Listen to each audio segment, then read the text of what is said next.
What would it feel like to sit in the presence of Abdul-Bahá, to visit him in person, and to experience the warmth of his gaze and the depth of his understanding? In the following inspiring podcast, you will hear the unforgettable stories of individuals who met Abdul-Bahá and carried the spiritual impact of those encounters throughout their lives. Each testimony reveals how he, as the center of the covenant of the Baha'i faith, could recognize the unique spiritual condition of every soul and respond with profound intimacy and love. This podcast is a living memorial to a luminous figure so close to our own time.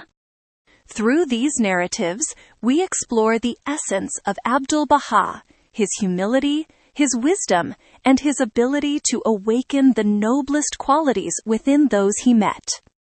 The lessons drawn from these encounters are not only historical reflections, but timeless guides for our own spiritual journey today. Today, we're going to try something a little different.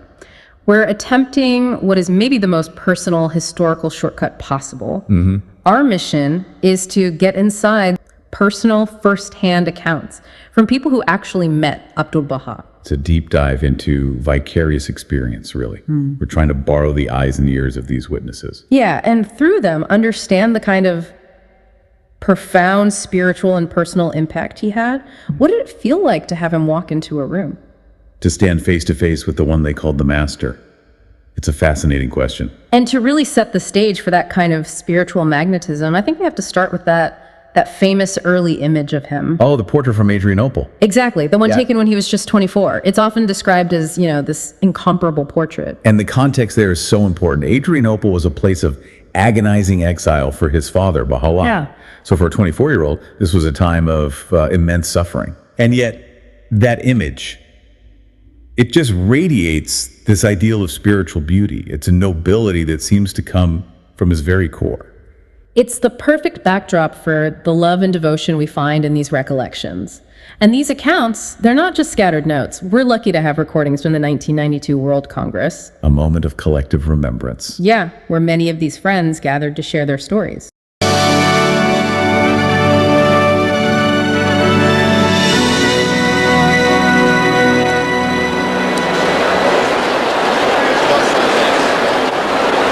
Nearly 30,000 people from around the world have gathered in New York City for the second Baha'i World Congress.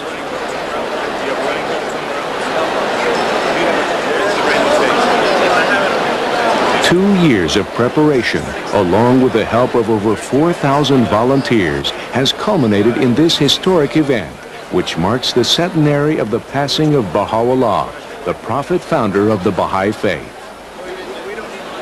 This momentous occasion is being broadcast via satellite to more than 50 countries worldwide.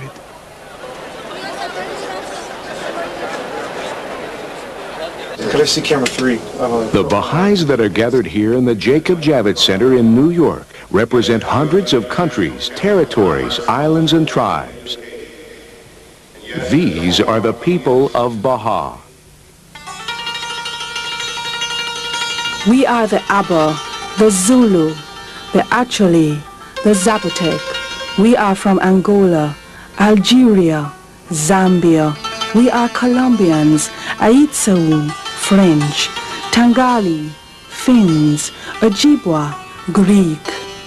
We are the Aymara, the Mayans, the Dutch, the Yoruba, the Cree, the Inuit. We are from Tuvalu, Spain, Luxembourg, Argentina, Zimbabwe, Suriname. We are the Poles, the Greenlanders, the Pakistanis, the Bank Islanders, the Maori, the Andangme. We are Mexican, Apache, Comorian, Swedes, Tigray. We are from Botswana, South Africa, Papua New Guinea, Equatorial Guinea, Guinea-Bissau, Martinique, Guadeloupe, Ireland, Uzbekistan, Canada.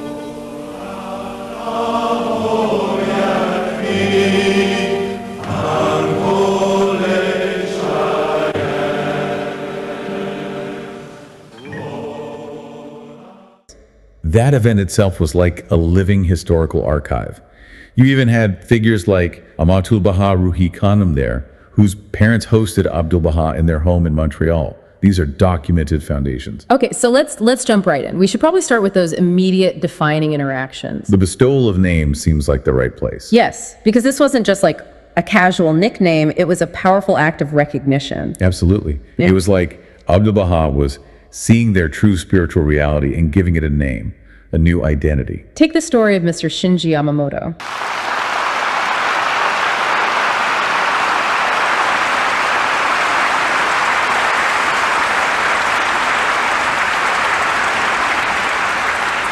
He says his true name, Hussein, was actually given to him by Abdul-Bahá. And this happened in Oakland, California, at the home of Mrs. Helen Goodall. But the detail that's just astonishing is the intimacy of it. Mr. Yamamoto was an adult, yet he had the blessing of sitting right on the master's lap. I mean, can you imagine? It's not a formal meeting. It's this immediate, almost parental closeness. It signifies such complete trust and love. Why do you think we see that so often? This physical closeness, sitting on a lap, being held in his arms. Was that just his way with everyone? I think the accounts suggest he met every single soul exactly where they were. For children or for people new to the faith, that physical touch, it bypasses all the intellectual stuff, you know? It's a direct connection. It's a direct connection. The spiritual bond is delivered physically. Which brings us to Mrs. Betty Lantoom's.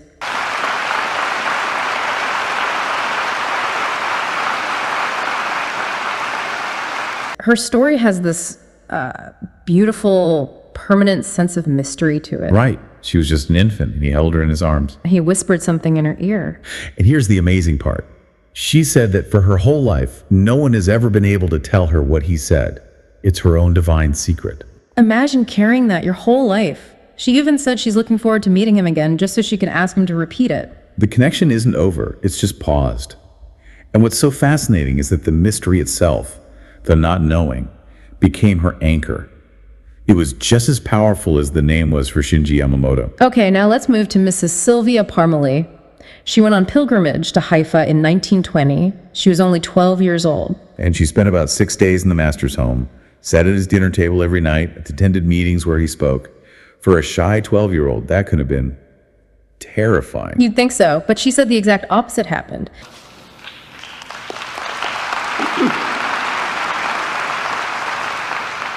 It was indeed a great bounty, which I came into because I simply had the right kind of mother. My mother wished very, very much to see the master, and so we went to Haifa in 1920.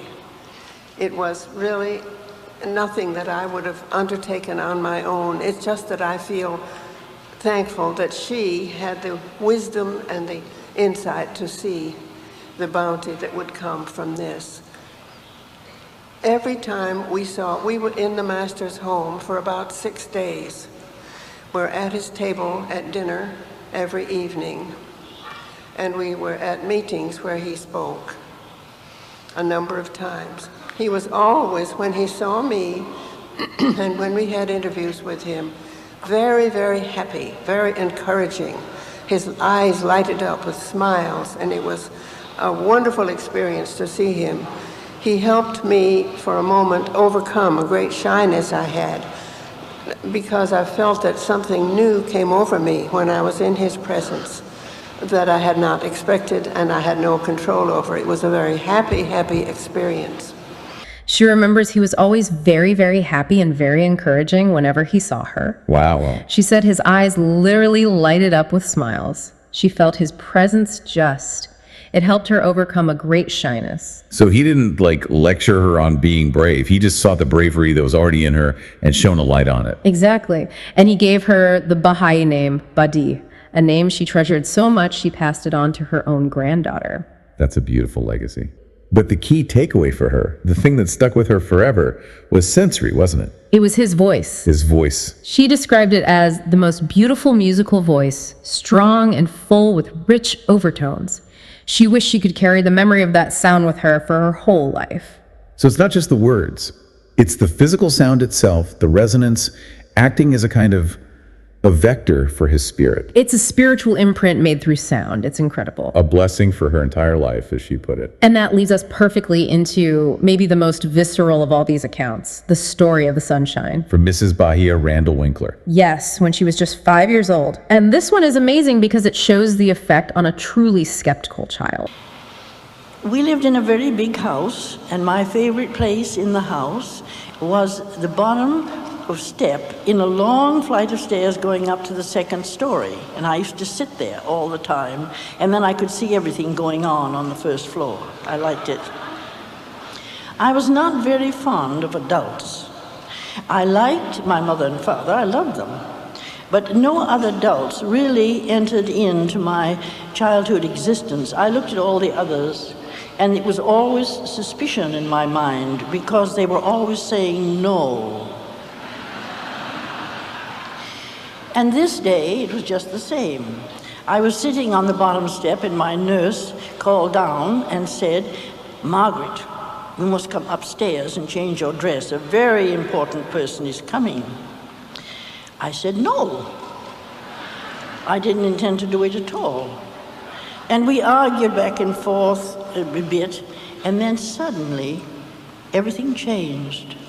It was as if there was sunshine around me, all around me. And I looked, and there was nothing coming in the windows, but here I was, feeling as if I was in the most beautiful sunshine. And it began to change me, you see, and I got a better disposition. And I said to the nurse, my nurse, "I'll come and change my dress." So I went upstairs and I put on my best dress with the blue sash, and I asked for a pencil and paper. And she gave it to me, and then I scribbled on it. Then I went downstairs, and we waited for Abdul-Bahá. And when he came and walked in the front door, I realized that here was the sunshine. I had felt it long before he came to the house, my blessing.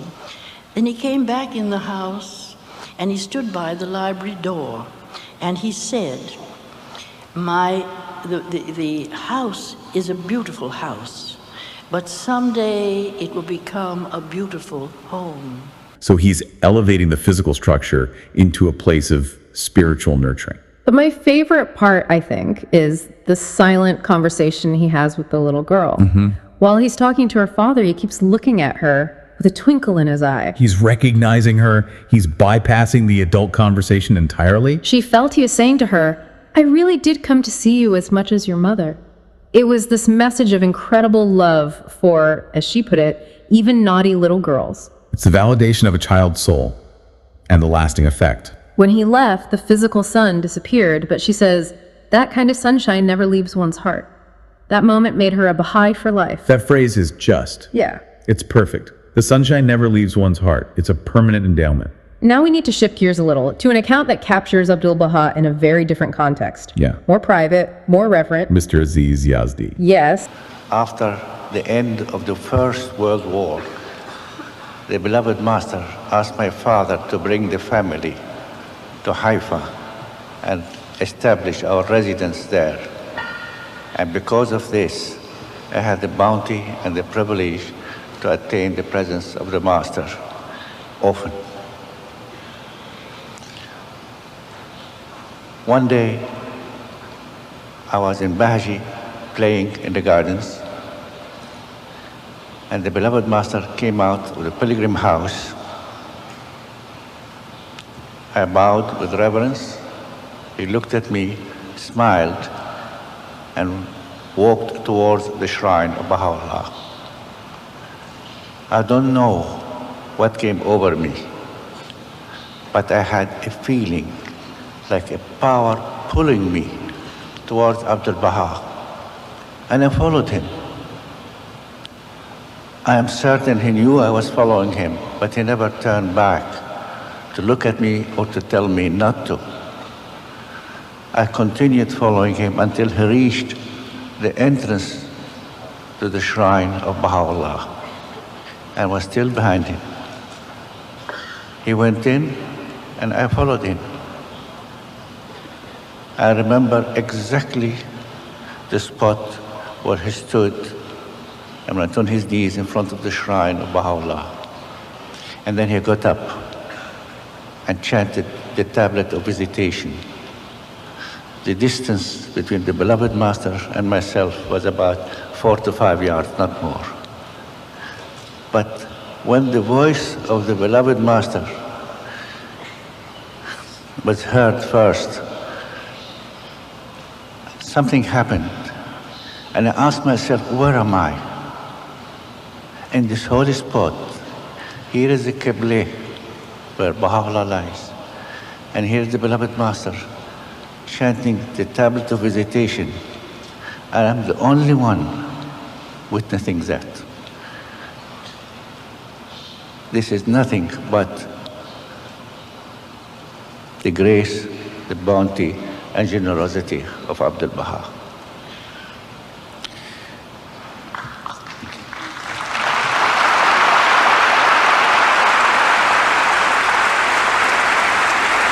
It raises a really important question that we have to address, which is, what is the Master's station? What does all this mean? Exactly. These stories only make full sense if you understand his unique role in the faith. And this is where we have to, get into the theological terms a bit. He is the center of the covenant. Meaning he's the one authoritative interpreter and successor appointed by Baha'u'lláh. He ensures the unity of the faith. Right. And he's called the perfect exemplar because he perfectly embodied the teachings. Other titles are the most great branch and the most great mystery of God. And yet the title he chose for himself, the one we use, is Abdul-Bahá. The servant of Baha. Just the servant. That humility defines everything we've just talked about. The most great mystery chose to be the servant. And that depth of servitude is what allowed people to feel that transformative love and light. No, we need to step back for a second and just absorb the sheer proximity of all this to us today, because the timeline is really deceptive. It's so much shorter than you'd think. We are hardly removed from what's called the dawnbreakers of the heroic age. That term, dawnbreakers, it refers to that first generation of believers who sacrificed everything, right? Yes. And think about what Aziz Yazdi said. In 1944, he arrives in San Francisco, and he notes that virtually every member of the Baha'i community of that city had met Abdul-Bahá. And his visit was in 1912. He passed away in 1921. It's not that long ago. Not at all. And here's where it gets really mind-bending.